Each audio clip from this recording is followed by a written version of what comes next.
সম্মানিত দর্শক, পূর্বাচল ভ্যালি যোগসূত্র অনুষ্ঠানে আপনাদের প্রত্যেককে স্বাগত জানাচ্ছি এবং আজকের যোগসূত্র অনুষ্ঠানে আমরা আলোচনা করতে চাই তীব্র তাপপ্রবাহ এবং আমাদের করণীয়।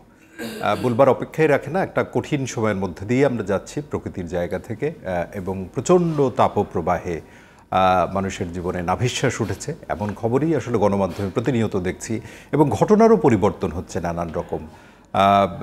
স্কুল কলেজ, সরকারি বেসরকারি সমস্ত স্কুল কলেজ 7 দিন বন্ধ ঘোষণা করা হয়েছে এবং বিভিন্ন জায়গায় এর প্রভাব পড়ছে দৈনন্দিন জীবনে, বিশেষ করে সাধারণ মানুষের জীবনে।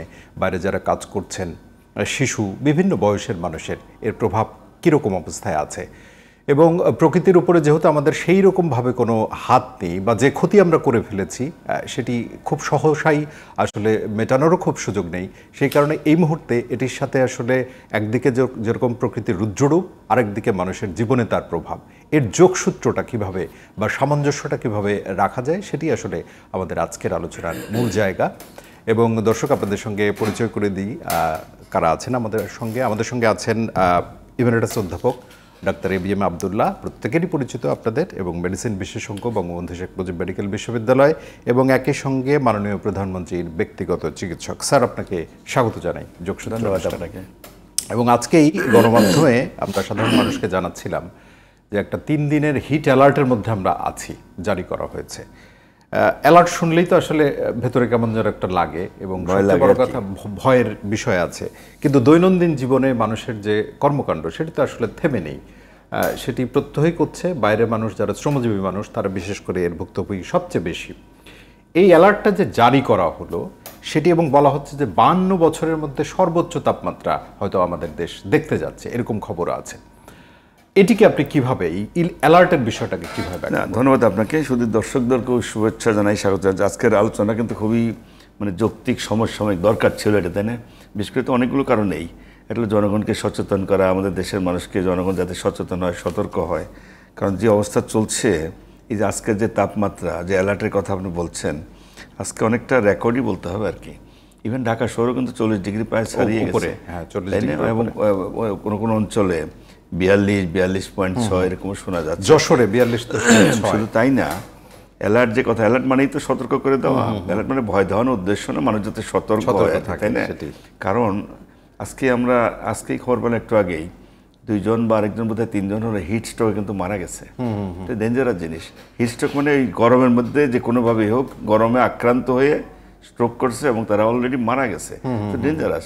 সুতরাং আমি মনে করি প্রশাসন বা সরকার এই হিট অ্যালার্ট যেটা জারি করছে, এটা অত্যন্ত যৌক্তিক, এটা করা উচিত ছিল, দরকারও আছে। কারণ টেম্পারেচার নর্মাল কতদিন লাগবে তো এখনও তো বলা মুশকিল। এবং তারা তো বলছেন, আবহাওয়া অফিস কিন্তু বলছে যে হয়তো এই সপ্তাহটাও থাকতে পারে বা 10 দিনও বাড়তেও পারে, বলা তো যায় না। সুতরাং এইভাবে যদি বাড়তেই থাকে তাহলে যে হিট স্ট্রোকের কথা যেটা আসলে, তো এটাও ঝুঁকিটা বাড়বে। এবং হিট স্ট্রোক হওয়া মানেই তো ডেঞ্জারাস, কারণ অনেকগুলো ধরেন প্রত্যন্ত অঞ্চলে চিকিৎসা তো সুযোগ নাই। হিট স্ট্রোক যদি রিয়েলি হয়ে যায় তাহলে তার ইমিডিয়েট চিকিৎসা তো হাসপাতাল নিতে হবে, তো ওইরকম একটা হাসপাতাল তো লাগবে। এখন যদি চিকিৎসার সুযোগ না হয়, ইমিডিয়েটলি চিকিৎসা না করা যায়, তাহলে মানুষ মারাও যেতে পারে।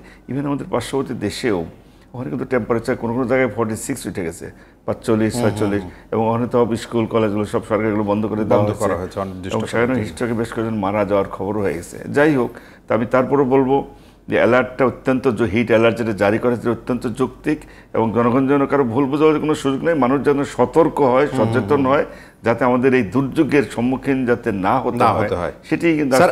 আরেকটি বিষয়, আপনি যেহেতু বয়োজ্যেষ্ঠ মানুষ, দীর্ঘদিনের অভিজ্ঞতা, এবং আমরা খবর ঘাটাঘাটি করতে গিয়ে দেখছিলাম যে সম্ভবত 1972 সালের দিকে রাজশাহীতে 45-এর উপরে একবার তাপমাত্রা রেকর্ড করা হয়েছিল, এবং সেইভাবে ধরলে আসলে 52 বছর পরে এইরকম একটা পরিস্থিতির মুখে। তো এইরকম প্রাকৃতিক যখন দুর্যোগের মতোই তো অবস্থা যখন হয়, তখন আসলে কি কি স্বাস্থ্য ঝুঁকি থাকে? হ্যাঁ, ওটা আমি আসছে যে দুর্যোগের কথা বললেন। হ্যাঁ, ওই সময় ওই সময়টা রেকর্ড ছিল, এবং আরেকটা, যদিও এই রেকর্ড এখনো হয় নাই, কিন্তু এইভাবে চলতে হলে ওই রেকর্ড হয়তো এক্সেপ্ট করেও যেতে পারে, তাই না? বলা যায় না। সুতরাং আমাদের সতর্কতা হইতেই হবে। প্রথম কথা হলো হিট স্ট্রোকের কথা বলে, যেহেতু প্রচণ্ড গরম, সবচেয়ে ডেঞ্জারাস হলো যারা শ্রমজীবী মানুষ, যারা খেটে খাওয়া মানুষ, দিনে এনে দিন খেতে হয়, কৃষক, শ্রমিক, বা যারা খেতে খামারে কাজ করে, তাই না, রিক্সাওয়ালা, ইভেন রাস্তার ধারে আমি দেখি অনেকে যে ইট ভাঙে, পাথর ভাঙে আছে না, অনেক মহিলাও কিন্তু বেশ বয়স্ক হয়, তারাও কিন্তু এই কাজগুলো করে। অর্থাৎ রোদের মধ্যে তাকে বাধ্য হয়ে কাজ করতে হচ্ছে, তাদের ঝুঁকিটা কিন্তু সবচেয়ে বেশি। এছাড়াও ধরেন যে কোনো বয়সেরই ঝুঁকি হইতে, বাচ্চাদেরও ঝুঁকিটা বেশি, যারা বয়স্ক মানুষ তাদেরও ঝুঁকিটা বেশি।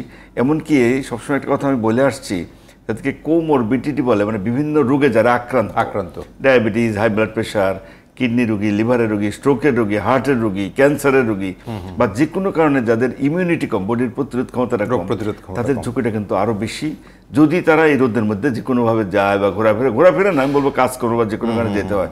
সেই জন্য যেটা দরকার সেটা যদি রোদের মধ্যে যায়, প্রথম কথাটা হলো যে তার যে প্রবলেম, প্রথম যে প্রবলেম সেটা পানি শূন্যতা, ডিহাইড্রেশন বলে। ঘাম দেয়, ঘাম দিলে তো পানি বের হয়ে যাবে, ঘামের সাথে আবার লবণ বের হয়ে যায়। লবণ বের হলে কি হয়, মানুষ অবসাদ, দুর্বল, ক্লান্তি, টায়ার্ড, ভাল লাগে না, কাজ করবে, এরকম তো হইতেই পারে। ব্লাড প্রেশার কমে যায়, পালস কমে যায়, প্রস্রাব হয় না, এরকম তো হইতেই পারে।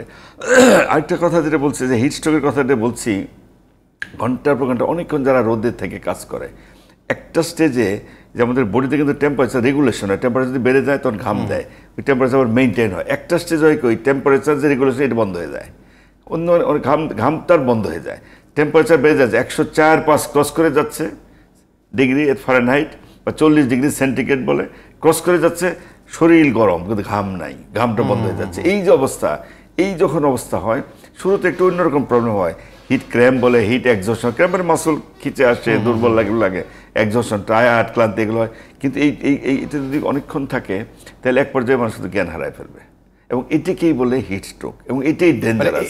এই যে তাপমাত্রার কথা আপনি বলছিলেন যে 104 বা 5, সেই তাপমাত্রা 104 ক্রস করে যদি যায়, সেটি কি অনুভূত হয়? হ্যাঁ, অনুভূত হবে, রোগী যে কেউ হাত দিলেই বুঝবে। আমরা বলি যে একেবারে মানে টেম্পারেচার বাড়লে তো ঘাম দেবে, রোগীর ঘাম কিন্তু বন্ধ হয়ে যাচ্ছে, ঘাম নেই, বোঝা যায়, রোগী নিজেও বুঝে, মানুষও বুঝে, যে কেউ বুঝবে এটা 105 ক্রস করে ঘাম নেই। এই অবস্থা যদি হয়, প্রথমে শরীরে মাথা ব্যথা, মাথা ঘোরা, দুর্বল, বুবু এইসব করে, একটা যদি অজ্ঞান হয়ে যায়, এবং এটি ডেঞ্জারাস। এবং যদি সাথে সাথে চিকিৎসা করা না হয় তাহলে তো রোগী মারা যেত, এবং যারা মারা যাচ্ছে প্রয়োজনীয় ট্রিটমেন্ট কিন্তু পায় না আর কি। আরেকটা কথা যেটা বলি সেটা হলো যে প্রথম যে কথা বললাম যে এই তাপমাত্রা প্রথমে হয় যেটা ডিহাইড্রেশন বা পানির শূন্যতা, এটা থেকে আরেকটা প্রবলেম হচ্ছে, তাতে যেটা বললাম প্রেশার কমে যায়, প্রস্রাব, এগুলো তো হতেই পারে। যে রাস্তাঘাটে যে যাদের কথা আপনি বললেন, শ্রমজীবী মানুষ, তাদের প্রতি শ্রদ্ধা রেখে বলছি, বাধ্য হয়ে রাস্তাঘাটে এই আজে বাজে শরবতের নামে কত কিছু যে পাওয়া যাচ্ছে, আমরা মিডিয়াতে কিন্তু দেখছি, গুড়ের শরবত খাচ্ছে, আখের শরবত খাচ্ছে, লেবুর শরবত খাচ্ছে, ফলমূলের শরবত খাচ্ছে, কত রকমের এই যে পানিগুলা, এগুলো কিন্তু স্বাস্থ্যসম্মত কিনা, বিশুদ্ধ কেন জানেই না, পিপাসা তৃষ্ণার্ত বাধ্য হয়ে খাচ্ছে। এই একটা প্রবলেম হচ্ছে। খাইয়ে যদি এগুলো যদি আসলেই বিশুদ্ধ না হয়, ডায়রিয়া জনিত রোগে ভুগছে, ডায়রিয়া, বমি, পাতলা পায়খানা, এইসব তো হচ্ছে।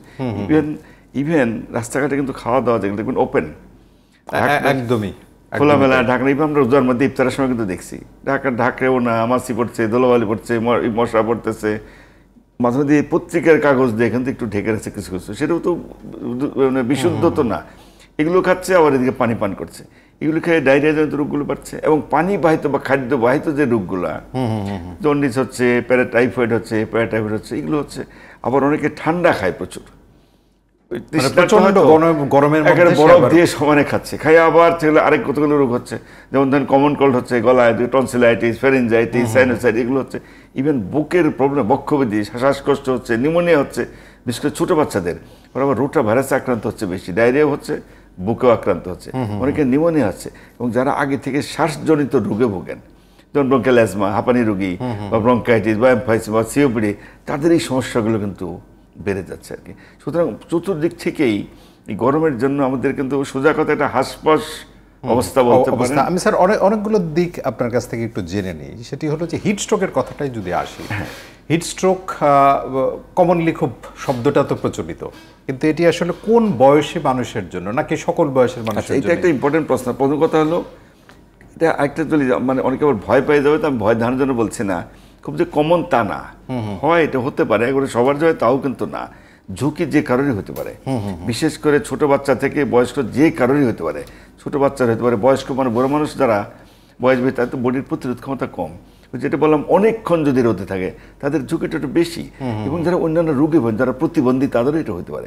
অন্যান্য যারা রোগে ভোগেন, ক্যান্সারের রোগী, কোমরবিডিটির কথা কোমরবিডিটির বলি, ক্যান্সার রোগী আগে, হার্টের রোগী, ক্যান্সার দেন কিমো পাচ্ছে, রেডিওথেরাপি পাচ্ছে, তাদের বডির প্রতিরোধ ক্ষমতা কিন্তু কমে যায়। তো ডায়াবেটিস রোগী, তারপরে ধরেন তার কিডনি ফেলিউর আছে, লিভারটা ড্যামেজ, এই ধরনের যাদের বিভিন্ন রোগে আক্রান্ত থাকে তাদের ঝুঁকিটা কিন্তু বেশি থাকে। সেই জন্য আমরা বারবার বলি এটার জন্য প্রতিরোধের দরকার, বা প্রতিরোধ হয়তো আরেকটু ডিটেলস আমি হয়তো পরে বলছি। যেমন ধরেন এই যে হিস্ট্রোক, এটা যে হবে বেশি তা না, কিন্তু হচ্ছে। তো আমরা তো চাই না এটা হোক। সাথে সাথে যদি চিকিৎসা আপনি না দেন, এমন হতে পারে এটা ওইরকম হাসপাতাল লাগবে, প্রয়োজনে আইসিইউ তো লাগতে পারে। সব জায়গায় তো পেরিফেরিতে প্রান্তিক জনগোষ্ঠী যেখানে সেই সুযোগ তো নাই, সুতরাং ওই জন্যই তারা কিন্তু ঝুঁকির মধ্যে বেশি থাকে আর কি। বিশেষ করে যারা মারা গেল কিন্তু রিমোট এলাকায়, প্রান্তিক জনগোষ্ঠী 2 জন মারা গেছে। এই জায়গা থেকে স্যার যদি প্রশ্নটা করি, যে আপনি বলছিলেন যে যারা একটানা পরিশ্রম করে, পরিশ্রম রোদের মধ্যে, যেমন আমাদের শ্রদ্ধার যে কৃষক যারা মাঠে কাজ করে, মাঠে খেতে খামারে কাজ করে, এখন এই কাজ তো আর বন্ধ থাকবে না, এটা তো আমাদের জন্যই তাদের কাজ। এবং আপনারা যেটি বলছেন যে কমনলি যেটি বলা হচ্ছে যে এই সময় প্রচণ্ড তাপে ঘরের বাইরে যাতে না যাওয়া হয় এবং বিশুদ্ধ পানি যাতে খাওয়া হয়, এইরকম সবার তো সেই ব্যবস্থাপনা আসলে নেই। তারপরে না, এটা যে পয়েন্টটা বলেন এই জন্য বলছি যে এটা প্রতিরোধমূলক ব্যবস্থা তো আমাদের নিতে তো হবেই, বাঁচতে তো হবে। আমার জীবনটাই যদি চলে যায় তাহলে তো সবই চল, তাহলে তো কিছু হলো না। সেই জন্য জনগণের জন্য আমি সবসময় বলে আসছি, এখনো বলছি, আবার উপদেশ দিচ্ছি, অযথা অপ্রয়োজনে বাইরে যাবেন না। একবার নেহাত কাজের জন্য, তারপরে আসছি, ঘরেই থাকবেন। যে কাজগুলো সম্ভব সকালের মধ্যে শেষ করেন, বিকেলে যখন টেম্পারেচার কমে যাবে তখন শেষ করবেন, এই একটা। আর যাদের বাধ্য হয়ে কাজ করতে হয়, রোদে কাজ করবেন, আপনি কিছুক্ষণ পরপর একটু কিছুক্ষণের জন্য হলেও ছায়াযুক্ত স্থানে যাবেন।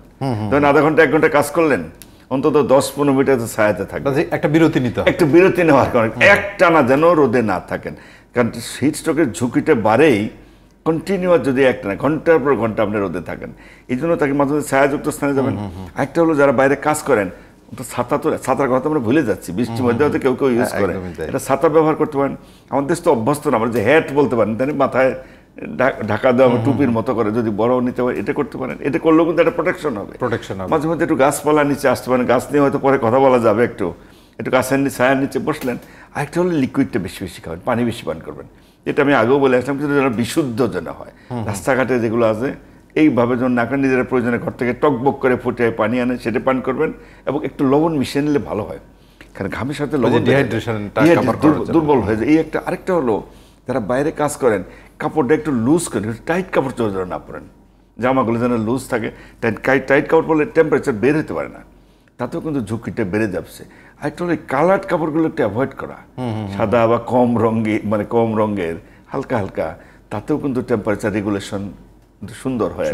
এইটাই কিন্তু সবচেয়ে ভালো।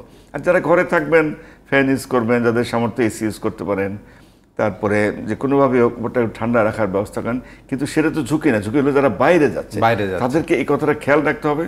একটানা 3, 4, 5, 6 ঘন্টা খালি রোদেই বসে কাজ করবেন, এইটা আপনার চেষ্টা করেন অ্যাভয়েড করতে। কিছুক্ষণ হলের জন্য হলেও ছায়াতে আসবেন, এবং পানি পান করা কথা বারবার বলছি, এইটা যেন মেনটেন করেন। একটা ঘোষণা স্যার এসছে, এবং আপনিও বিভিন্ন গণমাধ্যমে বলেছিলেন, এবং সোশ্যাল মিডিয়া আমরা দেখেছিলাম যে অর্থাৎ এই আজ থেকেই স্কুল কলেজ খোলার কথা ছিল ঈদের ছুটির পরে, সেটি আরও 7 দিন বন্ধ করা হয়েছে এরকম তীব্র তাপপ্রবাহের কারণে। তার মানে শিশুরা একটা বড় রকমের ঝুঁকির মধ্যে থাকে, এবং হয়তো 7 দিনের একটা রিলিফ পাওয়া গেল, কিন্তু এটি আসলে আলটিমেটলি কমবে কিনা সেটাও একটা ব্যাপার। শিশুদের জন্য করণীয় জায়গায় প্রথম কথা হলো আপনি যেটা বলেন যে স্কুলটা বন্ধ, এটা ভালো। আমি আজকেই সকালে একটা মিডিয়াতে বললাম যে অভিভাবকদের একটা বিশাল দাবি, তার বাচ্চাদের নিয়ে তো কাজ, বাচ্চারা তো ঝুঁকির মধ্যে, বাচ্চার বাপ মা, তাদের বা অভিভাবক, দাদা দাদি, বাচ্চা মানে সবার, কিন্তু সবারই টেনশন। আমার মনে হয় আমি প্রশাসনকে একটু ধন্যবাদ জানাচ্ছি, অভিনন্দন জানাচ্ছি যে তারা এই ডিসিশনটা কিন্তু খুব সময় উপযোগী। 7 দিন হলেও তো পিছালো, তারপরে অবস্থা দেখে পরবর্তী আরও যদি প্রয়োজন করে বাড়ায়, তখন বাচ্চার জীবন তো বাঁচাইতে হবে, কারণ বাচ্চারা তো সবাই টেনশন আছে। এটা ভালোই করছে। ইভেন আমি আজকেই মিডিয়াতে দেখছি পার্শ্ববর্তী দেশে তারা কিন্তু অনেক স্কুলগুলো সব বন্ধ করে দিচ্ছে, অনেকদিন পর্যন্ত, প্রায় 10 দিনের মতো তারা বোধহয় বন্ধ করে দিচ্ছে। সুতরাং এটা একটা ভালো ডিসিশন হয়েছে। তবে হ্যাঁ, কথা হলো কতদিন থাকবে কেউ তো গ্যারান্টি দিতে পারছে না। আবহাওয়াবিদরা কিন্তু বলছেন আর হয়তো 7 দিন বা 10 দিন হয়তো থাকবে টেম্পারেচার। গভর্নমেন্ট আপাতত 7 দিন তো দিল, ঠিকই আছে। এখন যদি পরে আরো বাড়তে থাকে, অবস্থা যদি উন্নতি না হয়, তারা দিবে, কারণ বাচ্চাদের বাঁচাতে, জীবন বাঁচাতে, এটা তো এর বিকল্প তো না, এটাকে আমাদের করতেই হবে। এটি তো স্যার একদিক, আর একটা হচ্ছে অনেক শ্রমজীবী বাচ্চাও তো আছে, শিশু আমাদের আছে, তারাও কাজ করছে। মানে বয়স ভেদে যদি আমি আপনার কাছে জিজ্ঞেস করি তাহলে ঝুঁকির মাত্রা শিশুদের ক্ষেত্রে কেমন? ঝুঁকির মাত্রাটা শিশুদের কথা, প্রথম কথা হলো শিশু আর বয়স্ক তাদের তো বেশি, যেটা আমি আগেও বলছি, কারণ বাচ্চাদের একটু প্রতিরোধ ক্ষমতা তো কম থাকে। তারপরে ছোট বাচ্চা হয়তো বাচ্চারা স্কুলে যাবে অতটা তার বুঝতে পারে না, তার অভিভাবকদের কিন্তু খেয়াল রাখতে হবে, বেশি কাজে খেয়াল রাখতে হবে বাচ্চাদের। প্রথম কথা হলো যেহেতু স্কুল বন্ধ আছে ভালো, কিন্তু শ্রমজীবী যারা তাদের বাধ্য হয়, তাদেরও যদি সম্ভব হয় তাদের বাপ মা অভিভাবক যারা আছেন ওইভাবে কাজ করা, একটু কমায় করা, রোদে কম যাওয়া, দিনের কাজগুলো সকালে বিকেলে করা, অতিরিক্ত তাপের মধ্যে না যা, ওদেরকে একটু শিক্ষা দিতে হবে যে তোমরা কাজ করো কিছুক্ষণ, আবার কিছুক্ষণ একটু ছায়াতে আসবা, আর বেশি করে পানি পান করা। কারণ ওই ধরনের বাচ্চারা যারা শ্রমজীবী, যারা ছোট বাচ্চা কাজ করে খায়, বাধ্য হয়ে খেতে হয়, তারা হয়তো রাস্তাঘাটের পানিটা নিয়ে আরো বেশি খাবে, এগুলা শরবত পাইলেই হয়তো খেতে চাবে, ওইগুলো একটু সতর্ক থাকতে হবে যে তোমরা এগুলো চাইলেই খাবে না। আর যারা বিক্রি করে তাদের প্রতিও বোধ হয় একটু কেয়ার নেওয়া উচিত, তোমরা আর যাই করো অন্তত অস্বাস্থ্যকর বা একবারে যেন পানিটা যেন বিশুদ্ধ যেন হয়, এটা যেন তারাও ইচ্ছে মধ্যে দোকান করবে, বিক্রি করবে, এটাও তো করতে দেওয়া উচিত না। তাদের প্রতিও প্রশাসন। আপনি স্যার গুরুত্বপূর্ণ একটা প্রসঙ্গ তুললেন যে আবহাওয়া অধিদপ্তর যখন হিট অ্যালার্ট জারি করছে, একই সাথে অ্যালার্ট আমি জারি করলাম, কিন্তু আমার যে জিনিসগুলো আসলে প্রতিদিন ঘটছে, আপনি বলছিলেন যে শ্রমজীবী মানুষ বাইরে খাবে, খেতে হচ্ছে, তার বাধ্য, এই নজরদারিটা আসলে করা উচিত। আমাদের প্রশাসন এটাও, আমি খালি বলে দিলাম আর ওরা ইচ্ছে মধ্যে দোকানে যা খুশি তাই শরবত বানালো, এখন কি সেটা বুড়িগঙ্গার পানি না কোথাকার পচা পানি বা হোটেল, তা তো আমরা যদি কেয়ার না নেন তাহলে তো আমরা একদিক দিয়ে রুইকে বললাম, কিন্তু ওরা খাচ্ছে, আর খাইতে মানে বাধ্য হয়ে করছে। এই ব্যাপারে কিন্তু সতর্ক থাকতেই হবে। বিশেষ করে এখন যে রাস্তাঘাটে যে খাওয়া দাম, তো এখনও দেখি রাস্তাঘাটে গেলেই ফুটপাতে কিন্তু দেখি খোলা থাকে, পাঁচি পড়ছে, ধোলা পড়ছে, আর এমনিতে এয়ার পলিউশন তো আমাদের ঢাকায় তো মাঝে মাঝে এক নম্বরে চলে যায়, 1, 2 উঠানামা করছে আর কি। সুতরাং খাদ্য এবং পানি বাহিত এই যে রোগগুলো, এতে প্রিভেন্টন তো একটাই রাস্তা, প্রতিকার, প্রতিরোধ। জনগণকে যেমন বলছি তোমরা খাবে না, আর যারা এগুলো বিক্রি করে, যারা এর সঙ্গে জড়িত, তাদেরকেও তো এটা অ্যালার্ট করতে হবে, প্রয়োজনে তাদের প্রতি পানিশমেন্ট দেওয়া বা বিচার করা, এগুলো তো করতে হবে আর কি। আইন করা দরকার, এবং আইন শুধু কাগজে যেন না থাকে, এটা যত বাস্তবায়িত এটাও নিতে হবে, কারণ তারাও তো। এবং গণমাধ্যমে স্যার এই খবরও আছে, নানান রকম বিশ্লেষণমূলক খবরই আছে যে এই তীব্র তাপপ্রবাহের যে দুর্যোগ, প্রাকৃতিক দুর্যোগ, সেটি হয়তো আমাদের নিয়মিতভাবেই সামনের দিকে আসবে, কারণ এর বৈশ্বিক অনেক সম্ভাবনা আছে। সুতরাং আমাদের কারণ আছে, কারণটা হলো কিছু তো প্রাকৃতিক দুর্যোগ আমাদের হাত নাই, কিন্তু ম্যানমেড দুর্যোগ তো আছে, মনুষ্য সৃষ্ট দুর্যোগ। সুতরাং দুর্যোগ কিন্তু দুই দিক থেকে আছে, প্রকৃতি ভাবে তো আসতেছে, আমাদের নিজস্ব তৈরি কিন্তু দুর্যোগও কম না আসলে, শুধু আমাদের সারা পৃথিবীব্যাপী কিন্তু আছে মোরলেস, আমাদের নিজস্ব দুর্যোগ তো আছে। সুতরাং আমাদেরকে তো সতর্ক হওয়ার কোনো বিকল্প নাই, হতেই হবে। মানে এই ভাবনাটা আমাদের খুব আগে থেকে যে কাজ করেছে বিষয়টা, এমন আপনার মনে হয় কিনা? কারণ আমরা এখন ধরেন এই যে 3 দিনের হিট অ্যালার্ট জারি করা, সেটি তো এর আগে কখনো হয় নাই। কিন্তু বৈশ্বিক উষ্ণায়ন যদি আপনি বলেন, জলবায়ু পরিবর্তন, সেটি তো আসলে সারা পৃথিবীতে একটা সমস্যা আছেই না। আগে যেটা করে নাই, যেমন 3 দিন করলো, আগে হয়তো প্রয়োজন মনে হয় নাই, তো এইভাবে যে এরকম গরম পরিস্থিতি কেউ আজ করতে পারে নাই, ধরতে পারে নাই। সুতরাং এই ডিসিশন ঠিকই আছে, অবস্থা অনুযায়ী ব্যবস্থা নেওয়া আমার মনে হয় এটা ঠিকই আছে। এটা আগে করার কোনো সুযোগ ছিল না, আগে করার। আমি স্যার যেটা বলছিলাম যে প্রস্তুতির জায়গাটা, মানে বিশ্ব যে এইভাবে উষ্ণায়ন হচ্ছে এবং পরিবর্তন কারণে একটা ক্ষতির মুখে আমরা পড়তে যাচ্ছি, সেটা তো আমরা জানতে পারি। সারা পৃথিবী এই পরিবেশ নিয়ে তো কথাবার্তা চলছে, আবহাওয়া নিয়ে, পরিবেশ নিয়ে সারা পৃথিবীতে এগুলো আলোচনা চলছে। তো এবং পরিবেশ দূষণের কারণে, দূষণের তো অনেকগুলো কারণ, আমাদের দেশের কারণ অনেকে হয়তো জানেন আপনারা, এটা হয়তো আলোচনা করা যাবে, পরেও করা যাবে। কিন্তু পরিবেশের দূষণের কারণ সেগুলো যদি রিমুভ না করে, কারণ আলোচনা যে চলছে না তা না, সেই জন্য তো আবার রোগ বেড়ে যাচ্ছে আমাদের। যেমন যে অসংক্রামক রোগ ব্যাধি বেড়ে যাচ্ছে, সংক্রামক কিন্তু কমে যাচ্ছে। অসংক্রামক রোগ ব্যাধি পরিবেশটা মধ্যে অন্যতম একটা কারণ, অনেক কারণ আছে, অন্যতম কিন্তু পরিবেশ। অসংক্রামক রোগ বলতে এই যে ধরেন আজকাল ডায়াবেটিস বলেন, উচ্চ রক্তচাপ বলেন, খুব ইয়াং বয়সে দেখি হার্ট অ্যাটাক হচ্ছে, মারা যাচ্ছে 40 আগে 30 বছর, হ্যাঁ সেটি তাই না? ক্যান্সার হচ্ছে, তারপরে অন্যান্য রোগ হচ্ছে, যেমন হার্টের রোগ, কিডনির রোগ, এরকম তো হচ্ছে। এগুলি তো অসংক্রামক ব্যাধি, এগুলির সঙ্গে অনেক কিছু জড়িত, অন্যতম তো পরিবেশ। সুতরাং সম্মিলিত অবস্থা একটু এরকম সারা পৃথিবীতে হচ্ছে। আমাদের সঙ্গে আছেন আবহাওয়াবিদ বজলুর রশিদ, আপনাকেও স্বাগত জানাই যোগসূত্র অনুষ্ঠানে। এবং আমরা এই বছরের যে তীব্র তাপপ্রবাহ, সেটি বলা হচ্ছে যে 52 বছরের মধ্যে সর্বোচ্চ পর্যায়ে হয়তো যাচ্ছে। এবং সারা দেশের তাপমাত্রা যদি বলি, ঢাকার তাপমাত্রা বলি, সব দিক থেকেই আসলে রেকর্ড ভঙ্গ হচ্ছে। এবং সেই জায়গা থেকে যদি বলা হয়, মোটা দাগে আপনার কাছে যদি জিজ্ঞেস করি, পরিবেশগত জায়গা থেকে, এবং 3 দিনের হিট অ্যালার্ট জারি করা হয়েছে আবহাওয়া অধিদপ্তর থেকে, এটির মূল কারণের জায়গা যদি আমরা সহজ করে বলার চেষ্টা করি, যদি আমরা দেখছি জলীয় বাষ্প, মৌসুমী বায়ু, ঝড়, আপনার কাছ থেকে একটু শুনে নেই।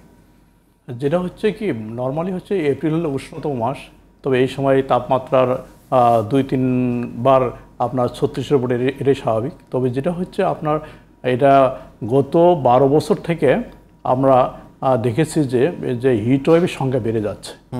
যেটা হচ্ছে আপনার আমরা 27শে ফেব্রুয়ারিতে আমরা বাংলাদেশ আবহাওয়া দপ্তর একটা ক্লাইমেট রিপোর্ট পাবলিশ করেছি, এটা নরওয়ে গভর্নমেন্ট এটা স্পন্সর করেছে, এবং ওই রিপোর্টে আমরা দেখেছি যে বিশেষ করে লাস্ট 12 থেকে 14 বছর থেকে এই হিট ওয়েভের সংখ্যা মানে এক ধরনের চেঞ্জ দেখা যাচ্ছে, যেটা হচ্ছে ওয়ার্ল্ড ওয়াইড না, স্পেশালি বাংলাদেশের জন্য এটা করা হয়েছে জন্য, যেহেতু গ্লোবাল চেঞ্জ। এক্ষেত্রে যেটা হয়েছে যে আগে হিট ওয়েভটা শুরু হতো মার্চে, কিন্তু ইদানিং একটু ডিলে হচ্ছে, আপনার এপ্রিলে শুরু হচ্ছে এবং এর সংখ্যা আপনার ক্রমশ বৃদ্ধি পাচ্ছে লাস্ট 12 ইয়ার্স এবং র্যাপিডলি বেড়ে যাচ্ছে। এবং দেখা যাচ্ছে যে এপ্রিল, মে, এমনকি যেটা হচ্ছে অ্যালার্মিং ইস্যু, যেটা হচ্ছে আপনার জুন, জুলাই, আগস্ট, সেপ্টেম্বর মানে হিট ওয়েভ চলছে এবং লাস্ট 12 থেকে 14 বছরে। এবং এখানে যেটা হচ্ছে গত বছর থেকে এটা আর তীব্রতা আকার ধারণ করছে। যেমন আপনারা জানেন গত বছর সারা দেশে স্মরণকালে একটা বড় হিট ওয়েভ ছিল, যেখানে আপনার তাপমাত্রা গত বছর 43 রেকর্ড হয়েছিল 17 এপ্রিলে, এবং এই বছর হয়তো এটা ক্রসও করতে পারে যে অবস্থা দেখা যাচ্ছে। এবং তারপর যেটা হচ্ছে পুরা মে মাসের তাপমাত্রা বেশি ছিল, এমনকি জুনে যেটা মনসুন সেট হয় গত বছরে, সেই সময় ফার্স্ট 2 উইকস প্রায় প্রথম 15 দিনে তাপমাত্রা 40-এর উপর অনেক জায়গায় ছিল গত বছর, যেটা রাজশাহীতে রেকর্ড হয়েছিল গত বছর জুন মাসেও 41.5। এটা এক ধরনের অস্বাভাবিক। এখানে অনেকগুলো ফ্যাক্টর এখানে কাজ করেছে, যেটা আমরা দেখেছি, যেটা মৌসুমি বায়ু যে যথাসময়ে আসে সেটা অনেক ডিলে হয়ে যাচ্ছে। এবং একটা বড় কারণ আমি দেখলাম, আপনি হয়তো ব্যাখ্যাটা দিতে পারবেন, যে জলীয় বাষ্পের অস্বাভাবিকতা। অর্থাৎ স্বাভাবিক যদি আমরা মনে করি তাহলে 50% জলীয় বাষ্পে, কিন্তু সেটি বোধহয় 10-17 বা এরকম পর্যায়ে আছে।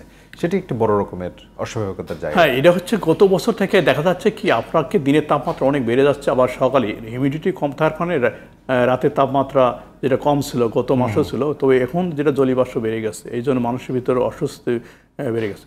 এখন আমরা যদি এর পিছনে ব্যাকগ্রাউন্ড দেখি কেন এই অবস্থা হচ্ছে, এটা বেসিক্যালি হচ্ছে কি আমাদের দেশে বৃষ্টিটা বেসিক্যালি 2টা সিস্টেম বৃষ্টি হয়। এটা বলে সাউথ ওয়েস্ট মনসুন, যেটা বর্ষাকালে বৃষ্টি, আর এটা হচ্ছে নর্থ ইস্ট মনসুন, যেটা হচ্ছে শীতকাল এবং প্রি মনসুনে যে বৃষ্টিটা হয়।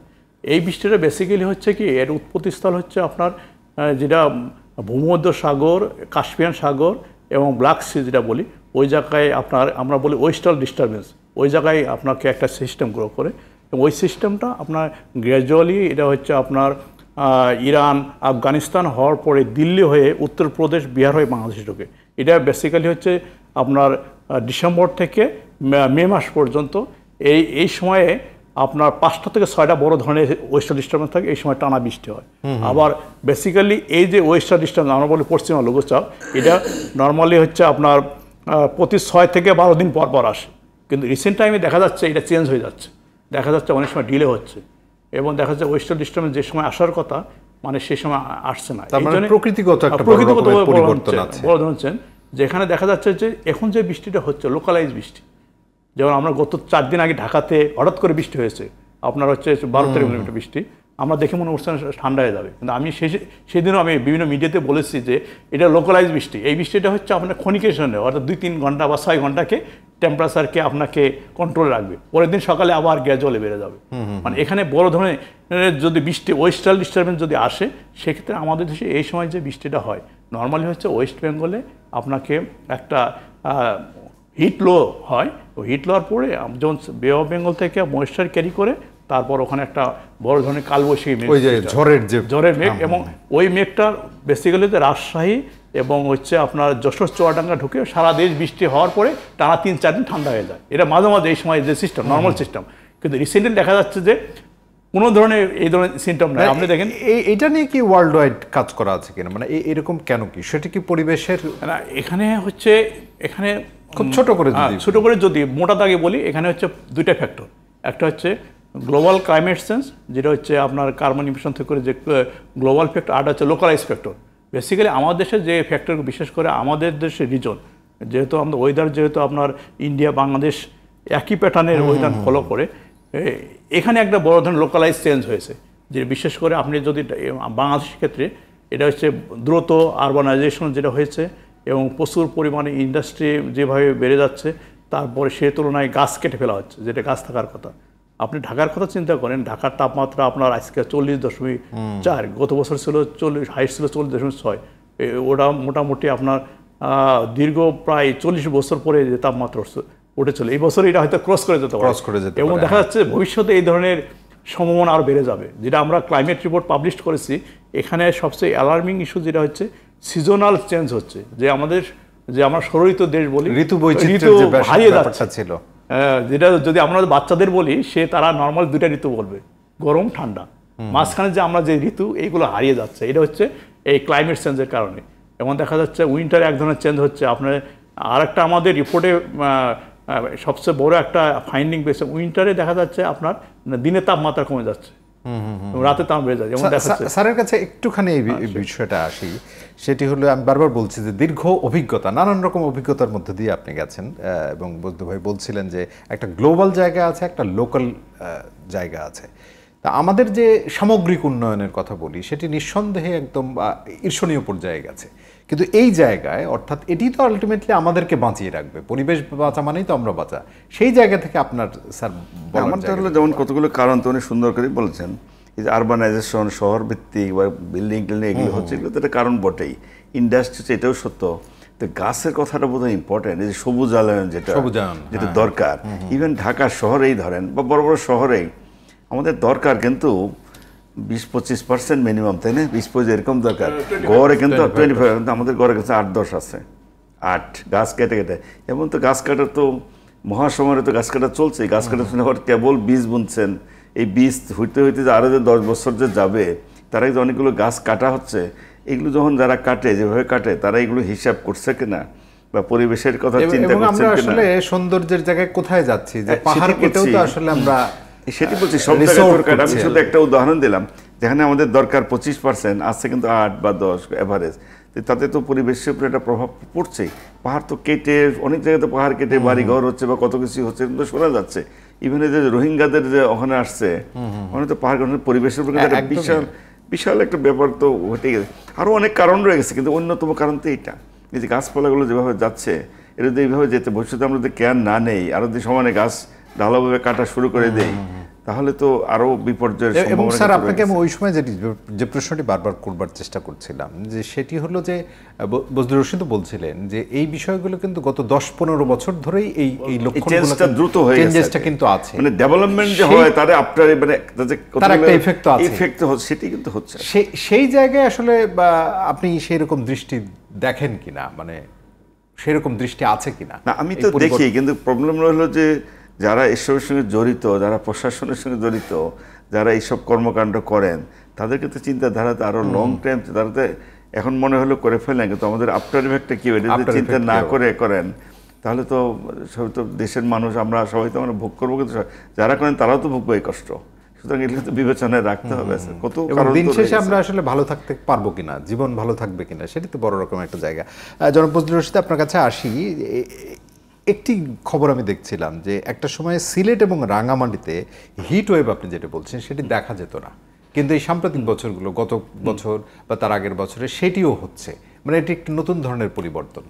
এটা হচ্ছে কি, আমরা আগে যে হিট ওয়েভ অ্যালার্ট জারি করতাম, বেসিক্যালি হচ্ছে কি, যদি কয়েকটা ডিস্ট্রিক্ট হয় আমরা জারি করতাম না, কারণ একটা, কিন্তু রিসেন্টলি দেখা যাচ্ছে 3 থেকে 4 বছর হলে হিট ওয়েভ যখন শুরু হয়, দেখা যায় গ্র্যাজুয়ালি তাপমাত্রা 36 থেকে ওঠার পর রাজশাহী, রংপুর এবং যশোর, চুয়াডাঙ্গা ওঠার পর গ্র্যাজুয়ালি সারা দেশ এটা বিস্তার লাভ করে।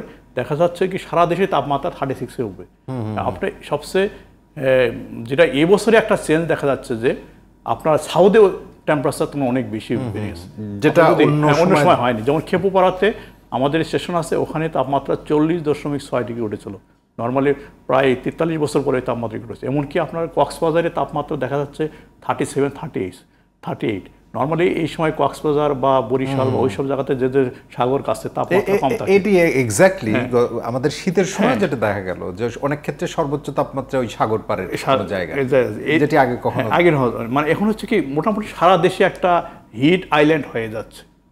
এবং যেটা আমরা রিসার্চ বা গবেষণাও আমরা দেখেছি যে এটা রিসেন্ট টাইমে এটা মানে এই যে রেট হিট ওয়েভের যে ফ্রিকোয়েন্সি রেটটা র্যাপিড বেড়ে যাচ্ছে। এমন যে শুরু হচ্ছে দেখা যাচ্ছে যে সময় শুরু হয় নর্মালি যে বৃষ্টির একটা প্রবণতা থাকে, কিন্তু এখন দেখা যাচ্ছে লোকালাইজ বৃষ্টিও কমে গেছে। কারণ আমরা জানি আমরা হচ্ছে নদী মাতৃতে প্রচুর নদী আছে আমাদের। নর্মালি এই সময় যেটা হচ্ছে প্রচুর জলীয়বাষ্প সাগর যখন হিট হয় এই নদী থেকে প্রচুর জলীয়বাষ্প ক্যারি করে, জলাধার যেহেতু কমে গেছে এবং এইগুলো থেকে লোকালাইজ অনেক বৃষ্টি হতো, কিন্তু ইদানিং দেখা যাচ্ছে লোকালাইজ বৃষ্টিও কমে যাচ্ছে আসলে নেই। এবং দেখা যাচ্ছে যে আমরা রাজশাহী এবং আজকে প্রায় 7-8 দিন রাজশাহী ওই রিজনে বৃষ্টি নেই। নর্মালি হয় কি আপনার ঢাকা যদি বৃষ্টি হয়, কারণ হচ্ছে এটা ওয়েভ আকারে আসে। নর্মালি রাজস্থানে বা এইসব জায়গায় হচ্ছে আপনার মরুভূমি, তাপমাত্রা অনেক বেশি থাকে, ওখান থেকে ওয়েভ আকারে আপনার এই যশোর, চুয়াডাঙ্গা, রাজশাহী দিয়ে প্রবেশ করে। কোনো কারণে যদি এই সাইডে বৃষ্টি না হয়, আপনার ঢাকাতে বৃষ্টি হলো, কিন্তু হচ্ছে যেহেতু আপনার পশ্চিম থেকে পূর্ব দিকে বাতাস যাচ্ছে, মানে অতি দ্রুত আপনাকে ওই তাপমাত্রাকে র্যাপিডলি বেড়ে যাচ্ছে। এবং বৃষ্টি যদি আপনার ওয়েস্ট বেঙ্গল, রাজশাহীতে হয়, সেক্ষেত্রে সারা দেশেই একটা কুলিং সিস্টেম থাকে। কিন্তু এই বছর দেখা যাচ্ছে বৃষ্টিটা এই সময় যে বৃষ্টি হচ্ছে, আজকে বৃষ্টি হচ্ছে আপনার সিলেটে, যেটার ইম্প্যাক্ট বাংলাদেশে পড়বে না। যেমন যেমন ঢাকাতে মাঝে মাঝে একটু বৃষ্টি হচ্ছে, কিন্তু এর কোনো ইম্প্যাক্ট নাই, কারণ হচ্ছে ওয়েস্টে হচ্ছে আপনার হিট বেশি।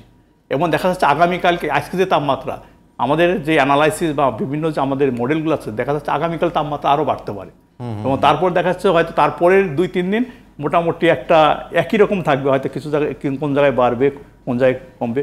এবং দেখা যাচ্ছে যে এই যে 2-3 দিন পরে অর্থাৎ 25 থেকে 26 তারিখে যাওয়ার পরে লোকালাইজ কিছু কিছু বৃষ্টির ঘনঘটা দেখা যাচ্ছে। তারপরেও ওইভাবে মানে বড় ধরনের কিছু না।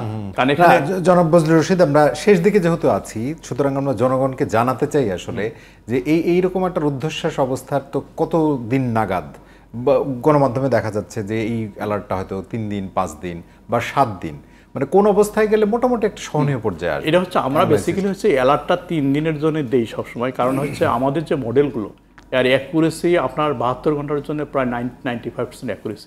আমরা বলি এমনি বুঝতে, বা আমাদের যে মডেলগুলো 10 ডেজ 15 ডেজ ওই মডেলগুলো ক্যাপচার করে, কিন্তু আমরা ওইগুলোকে ওয়েট করি যে অ্যাকুরেসি আনার জন্য। আমরা প্রতি 3 দিন পর পর আমাকে মানে এই যে অ্যালার্টটা আমরা এক্সটেনশন করি, যে পরে দেখি কী অবস্থা দাঁড়ায়। এখন এই যে আমাদের শর্ট টার্ম মডেল 72 ঘন্টা, তারপরে মিডিয়াম রেঞ্জ যেটা 10 ডেজ 15 ডেজ মডেল, এবং ওই মডেলগুলো দেখা যাচ্ছে কি ওইভাবে মানে বৃষ্টির নাই। এখন দেখা যাচ্ছে আপাতত ধরেন আপনার আগামীকাল হয়তো টেম্পারেচার আজকে যা আছে তার থেকে দিনও রাতে তাপমাত্রা একটু বাড়তে পারে। তারপরের 3 দিন যেটা হবে মোটামুটি একই কন্ডিশন থাকে, এখন যে গরম এই কন্ডিশন থাকবে। তারপরে যে আপনার 25-26 তারিখ থেকে কিছুটা কিছু বৃষ্টির ঘনঘটা দেখা যাচ্ছে। তারপরেও সেটা হচ্ছে আপনার রাজশাহী, ঢাকা, আপনার সিলেট, ঢাকা, ময়মনসিংহ, চট্টগ্রাম এই বেল্টের প্রবণতা বেশি, কিন্তু রাজশাহীর দিকে প্রবণতা কম। এই কারণে আমরা যেটা বলছি যে এই যে গরম এটা সহসায় কাটবে না, বড় ধরনের বৃষ্টি না হলে। হয়তো লোকালাইজ বৃষ্টি হবে, হয়তো আপনার হয়তো 6 ঘন্টা কিছু জায়গায় হবে। স্যার, তাহলে আপনার কাছে শেষ দিকে খুব গুরুত্বপূর্ণ যেটি জনাব বজলুর রশিদ বলছিলেন যে সহসাই এই গরম হয়তো খুব কমে আসার সম্ভাবনা কম, তার মানে সচেতনতার জায়গাতেই আসলে খুব গুরুত্বপূর্ণ। শরীরের পরিবর্তন আপনি বলেছেন ইতিমধ্যে, তারপর আবার যদি শেষ সময় একটু জিজ্ঞেস করি যে মানুষ ঝুঁকির মধ্যে যাচ্ছে, হিট অ্যালার্ট বা যে কোনো রকম ঝুঁকিতেই, শরীরে কি কি পরিবর্তন দেখলে আসলে সে সাবধানতা বা খুব দ্রুত? না, প্রথম কথা হলো যে টেম্পারেচার যে বাড়লে যেগুলো আমি আগেও এক্সপ্লেন করলাম অনেকগুলাই, পানির শূন্যতা থেকে শুরু করে অনেক ধরনের অসুবিধা তো হইতেই পারে। ডেঞ্জারাস যেটা সেটা হলো পানির শূন্যতা, তাতে প্রেশার কমা, পালস কমা, তো বলে দিলাম। ডেঞ্জারাস হলো হিট স্ট্রোক যাতে না হয়, এবং তার জন্য যে অ্যালার্ট অত্যন্ত যুক্তিযুক্ত অ্যালার্টটা করে খুব ভালো হয়েছে, জনগণ যাতে সচেতন হয়। এবং এটার হিট স্ট্রোকের মূল কারণেই যেটা আমি বলছি, ঘন্টার পর ঘন্টা অনেকক্ষণ যেন একটানা কেউ রোদে না কাজ করছে, এটা জরুরি। আর যাদের বাধ্য হয়ে কাজ করে আপনার বারবার আপনিও বলছেন, শ্রমিক, কৃষক, খেতে খামারে যারা কাজ করে, বা ইভেন যারা যে বাচ্চারা যারা স্কুলে যায় ওদের নয় বাদলেন, কিন্তু যারা ছোট বাচ্চারা যে টুকাই আমরা বলি না অনেকগুলা, যারা বাইরে কাজ করে বাধ্য হয়ে কাজ করতে, ওদের সবার জন্য কিন্তু একই রোদ একটানা কাজ করে না, কিছুক্ষণ সময়ের জন্য হলেও যেন ছায়াতে থাকে, প্রচুর লিকুইড খাবে পানি, কিন্তু বারবার বলছে যেন বিশুদ্ধ হয়। রাস্তাঘাটের যেগুলো দোকানে বিক্রি হয় বা দোকান মানে ফুটপাথ যেগুলো বিক্রি হচ্ছে, এই শরবতের নামে যা যা চলছে, খোলামেলা খাওয়া দাওয়া, এগুলো কিন্তু অ্যাভয়েড করতে হবে। কারণ প্রকৃতির উপরে তো আমাদের হাত নেই, তাই না? কিন্তু আমাদের যে মনুষ্য সৃষ্ট যেগুলো, এগুলো থেকে কীভাবে বাঁচা যায় সেটা চেষ্টা করতে হবে। আর মানুষকে আসলে এই প্রকৃতির যে প্রবলেম যেগুলো হচ্ছে, এটা থেকে যা যা করা দরকার এগুলো কিন্তু আমাদের কথা, বিশেষ করে যারা ছোট বাচ্চা, যারা বয়স্ক, যারা ঝুঁকির মধ্যে, তাদের কিন্তু আরও কেয়ার নিতে হবে বেশি। এবং তারা নিজেরা তো কেয়ার নেবেই, তাদের যেমন বয়স্ক যারা, তাদের তো ছেলে মেয়ে যারা তার ঘরে যারা পরিবার পরিজন যারা আছেন, তাদেরকে কিন্তু এই খেয়ালটা রাখতে হবে আর কি। আর হিট স্ট্রোকের কথা যেটা বললাম, এটা যেন না হয়, তার জন্য প্রতিরোধমূলক ব্যবস্থা হলো সবচেয়ে জরুরি। যদি কেউ আক্রান্ত হয়েই যায়, তার জন্য ট্রিটমেন্ট আছে, তাকে সাথে সাথে কুল জায়গায় আনবে, ছায়াতে আনবে, গাঁটা মুছাই দেবে। আর একটু সাধারণ করে স্যার একটা লাইন যদি বলি, হিট স্ট্রোক মানেই তো জীবন শেষ হয়ে গেল বিষয়টা? না, জীবন শেষ হওয়ার মতোই যদি হয়ে যায়। অনেকখানে কাজ করলো, রোগী তো জ্ঞান হারাচ্ছে, টেম্পারেচার 105, গা গরম, ঘাম নাই, অজ্ঞান হয়ে পড়ে গেল, ঝুঁকি তো বটেই। এটাকে কিন্তু অবহেলা করার কোনো সুযোগ নাই। যারা আশেপাশে থাকেন, যদি কেউ এরকম মনে করেন, দেখ হয়তো একজন হিট স্ট্রোক হয়ে গেছে, কেউ যদি মনে করেন, তাতে তাকে ছায়া আনবেন, কাটা মুছাই দেবেন, পানি পারলে ফ্যান ছাড়লে ফ্যান ছাড়বেন, এসির মধ্যে না গেলে সময় এসি নেবেন, না হলে তালপাতা। আর অজ্ঞান হয়ে গেলে নিকটস্থ কোনো হাসপাতাল নিতে হবে। তাকে যদি ইমিডিয়েট প্রপার ট্রিটমেন্ট না দেওয়া হয়, তাহলে তার কিন্তু জীবন ঝুঁকির মধ্যেই থাকবে। এটাকে অস্বীকার করার কোনো, এটাকে অবহেলা করার কোনো সুযোগ নেই। আরেকটা বিষয় হলো চিকিৎসার জায়গায় যদি একটুখানি শুনি, সেটি হলো করলা হাসপাতালও হিট অ্যালার্টের ব্যাপারে কিছু নির্দেশনার কথা বলেছে তারা। এবং আপনি যে বাইরে যাদেরকে খেতে হচ্ছে বাধ্য হয়ে, যে কারণে কলেরা বা ডায়রিয়া রোগে আক্রান্ত হচ্ছে, সেই জায়গা থেকে চিকিৎসালয়, হাসপাতাল এবং চিকিৎসকদের সতর্কতার জায়গা যদি বলেন। না, প্রথম কথা আমি একটা কথা সবসময় বলি, রোগী যেন না হয় বেশি। আমার কাছে তো চিকিৎসা আমি করবো, হয়ে গেলেই তো সমস্যা। সেই জন্য প্রতিরোধমূলক ব্যবস্থা জোরে নিতে হবে, বেশি নিতে হবে। যেমন যেহেতু খাদ্য বাহিত, পানি বাহিত রোগ, সেগুলো যদি আমরা প্রিভেনশন না দেন, খেয়ে অসুখ হয়ে এখানে আসবেন, তারপরে আমরা তো চিকিৎসা করতে, আমাদের ডাক্তাররা বা আমাদের স্বাস্থ্যকর্মী যারা, ডাক্তার বললে শুধু ডাক্তার না, অন্যান্য টেকনিশিয়ান, আমরা হয়তো চিকিৎসা করতে পারবো, কিন্তু ডায়রিয়ার চিকিৎসা তো আমাদের জন্য খুব কঠিন কিছু। অনেক ডাক্তারই ব্যাপারে এক্সপার্ট আছে, পারবো। আমার কথা যাতে না হয়, প্রতিরোধমূলক ব্যবস্থার জন্যই জনগণকে বারবার সতর্কতা করে দিচ্ছি, বিশেষ করে বাচ্চাদের বেলায়। অনেক বাচ্চাকে হাসপাতাল কিন্তু রোগীদের শোয়ালাম, কিন্তু বিছনায় বারান্দায় শোয়া দিয়ে, ফ্লোরে দিয়েও কিন্তু কোলান যাচ্ছে না। যদি রুগী বাড়তেই থাকে, হাসপাতালের একটা ক্যাপাসিটি আছে, জনবলের প্রশ্ন আছে, এগুলো তো আমাদের আসতে তো করবো আমরা, কিন্তু আমরা চাই যেন এই ধরনের সিরিয়াস তৈরি না হয়। এটা আমাদের এটাই চাই, জনগণ যেন ভালো থাকে, সুস্থ থাকে, এটাই আমাদের কামনা। জনাব বজলুর রশিদ, একদম 1-2 লাইনে বলবেন। আপনি শুরুতে বলছিলেন যে একটি কারণ হচ্ছে গ্লোবাল, যেটি আমরা অস্বীকার করতে পারি না, এর পেছনের কারণ লোকালাইজ। সেই কারণে দীর্ঘমেয়াদে যেহেতু 10-15 বছরে এই ট্রেন্ডটা আছে, সুতরাং আমাদের করণীয় জায়গাটা যদি ছোট্ট করে বলেন। যেটা হচ্ছে, আমরা গবেষণা করছি, বাংলাদেশ আবহাওয়া দপ্তর একদিকে ফোরকাস্টিং করে, অন্যদিকে গবেষণা পার্টও আছে। এটা হচ্ছে আমরা যেটা ফিউচার কি হবে, এটা আমাদের গবেষণা আমরা ইতিমধ্যে শুরু করেছি। হয়তো ফিউচার প্রজেকশন, ক্লাইমেট কী ধরনের চেঞ্জ হবে, এক্ষেত্রে করণীয় যেটা হচ্ছে, আমাদেরকে ক্লাইমেট পলিসি যেগুলো আছে সেগুলোকে ফুলি ইমপ্লিমেন্ট করতে হবে। যেমন বিশেষ করে আমি যদি ঢাকার সিটির কথা বলি, এটা হচ্ছে সবচেয়ে অ্যালার্মিং ইস্যু হিয়ারে। এখানে অনেক কিছু, যেটা হচ্ছে আমাদের যে লোকালাইজ যেগুলো পুকুর ছিল বা যে খালগুলো ছিল, যে পানিগুলো সাময়িকভাবে পানিকে জলাধারগুলো বা তাপমাত্রাকে নিয়ন্ত্রিত করতো, সেক্ষেত্রে কী করতো, আমরা সব ভরাট করে ফেলছি।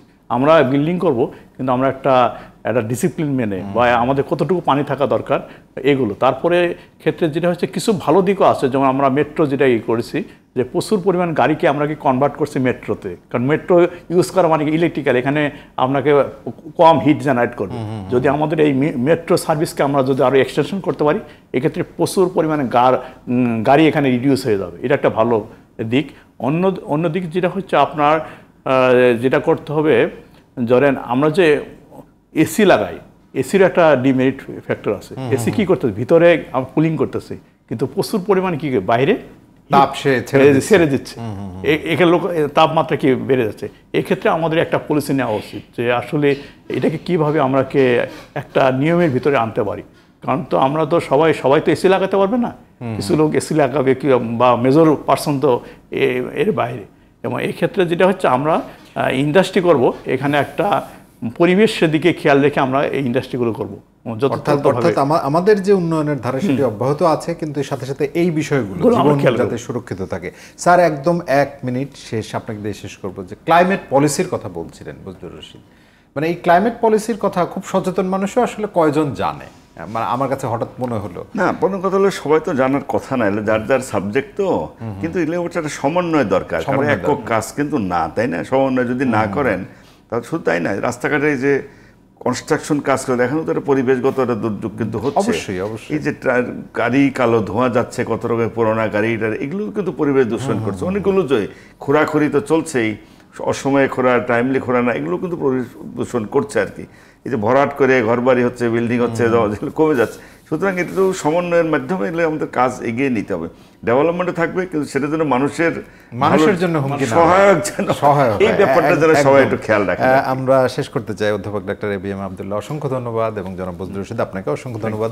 দর্শক আপনাদেরকেও ধন্যবাদ আমাদের সঙ্গে ছিলেন, এবং যে সময়টার মধ্যে দিয়ে আমরা যাচ্ছিলাম, স্যার বারবার বলছিলেন যে আমাদের সামগ্রিক যে উন্নয়নের জায়গা, আমাদের স্বাচ্ছন্দ্যের জন্য আমাদের সেটি যেমন দরকার, সেহেতু জীবনকে রক্ষা করাটাও খুব গুরুত্বপূর্ণ। অর্থাৎ একদিকে প্রকৃতির যে রুদ্ররূপ, সাথে আবার জীবনকে, এই সামঞ্জস্যটা বিধান করা খুব জরুরি। সেই জন্য যে পলিসিগুলো আছে সেগুলোর ইমপ্লিমেন্টেশন যেমন দরকার, এবং যে ওয়েবের মধ্যে আমরা আছি, হিট ওয়েবের মধ্যে আমরা আছি, সেই সময় যে করণীয় বিষয়গুলো, প্রয়োজন না হলে ঘরের বাইরে যাওয়া, যা যা বলছিলেন, প্রচুর পরিমাণে তরল খাবার খাওয়া, সচেতন থাকা, যাতে আমি বিপদে পড়ে চিকিৎসা নেব তার চেয়ে বিপদ থেকে রক্ষা পেতে পারি যাতে আগে, সেই ব্যবস্থাপনাগুলো নেওয়া খুব জরুরি। আপনাদের সবাইকে ধন্যবাদ সঙ্গে থাকবার জন্য।